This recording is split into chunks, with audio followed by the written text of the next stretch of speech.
Salam Planter Indonesia. Assalamualaikum warahmatullahi wabarakatuh. Bertepatan sedang masih di Purwokerto, bahwa izinkan Dubernur untuk menjawab pertanyaan dari sahabat Dubernur bicara tentang penanganan hama rayap ini. Katanya ini adalah pertanyaan yang ke-10 dan izinkan Dubernur untuk menjawabnya.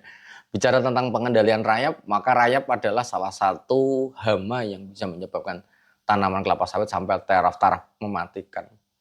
Tapi bicara tentang rayap, rayap itu ada dua, ada rayap yang berbahaya dan rayap yang tidak berbahaya. Rayap yang tidak berbahaya itu adalah bahwa rayap yang biasanya ada di gundukan-gundukan di dekat pohon di lahan mineral, itu tidak berbahaya. Akan tetapi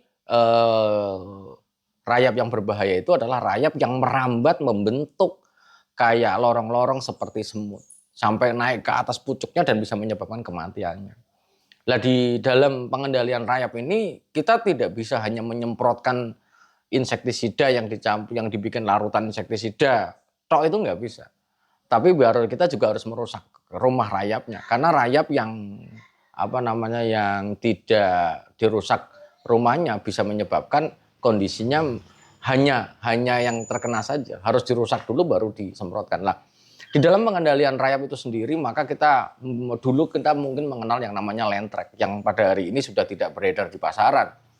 Akan tetapi kita bisa menggunakan bahan aktif fipronil, merek dagangnya ada Regen 5 gram per liter, yang mana bahwa ini bisa kita gunakan untuk mengendalikan rayap dengan cara, sekali lagi, ketika rayap itu sudah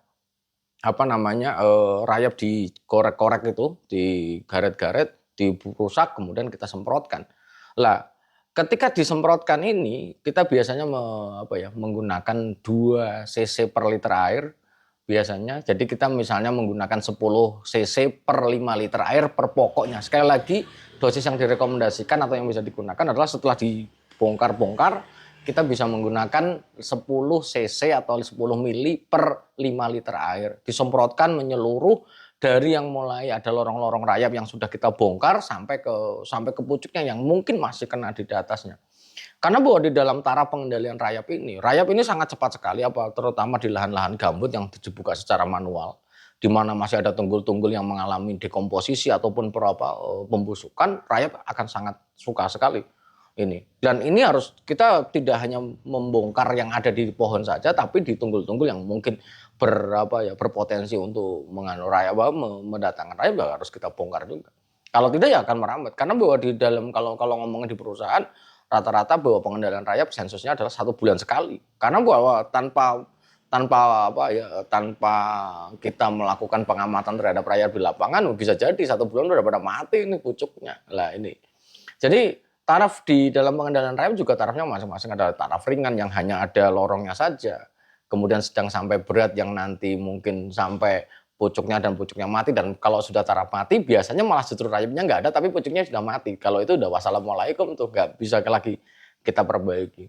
Dan rayap ini, sahabat Dubernur semuanya, beberapa kasus dalam pengendalian rayap kurang wow hasilnya.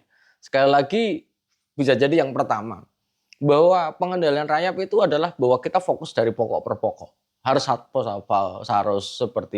tidak seperti mengendalikan ulat, tapi kita semprot sebasah kemudian pindah, tidak. Namun bahwa di dalam dosisnya sekali lagi malah dosis per pokoknya, yaitu adalah 10 cc per 5 liter air, itu 10 cc Regen per 5 liter air yang disemprotkan dalam satu tanaman. Kadang-kadang kita nyemprot hanya pucuknya saja, salah. Bahwa dalam pengendalian rayap yang betul adalah bahwa kalau memang ada lorongnya, bongkar lorongnya sampai ke bonggolnya yang mungkin ada rayapnya, dibonggol, dibuka dulu, baru kita semprot sampai basah. Kalau tidak, ya maka rayapnya akan mungkin ada lagi, karena bahwa perkembangan rayap cukup cepat, apalagi memang ada bahan yang mengalami dekomposisi ataupun pembusukan yang di situ adalah tempatnya rayap yang nyaman sekali. Lah, bicara tentang rayap ini, sahabat Brondol, bahwa sekali lagi bahwa bisa mematikan tanaman jika tidak segera ditangani, ya bisa sampai taraf mati. Mungkin itu saja dulu yang dapat saya sampaikan di kesempatan sore hari ini di dalam pengendalian rayap. Sekali lagi, rayap adalah merupakan salah satu hama yang bisa menyebabkan kematian tanaman sampai ke pucuknya, apalagi pucuknya sampai kering gitu, dan harus segera dikendalikan. Sekali lagi, dosisnya adalah 10 cc ataupun 10 mili regen per 5 liter air per pohon yang bisa disemprotkan. Terima kasih, salam sehat buat kita semua dan salam planter Indonesia. Assalamualaikum warahmatullahi wabarakatuh.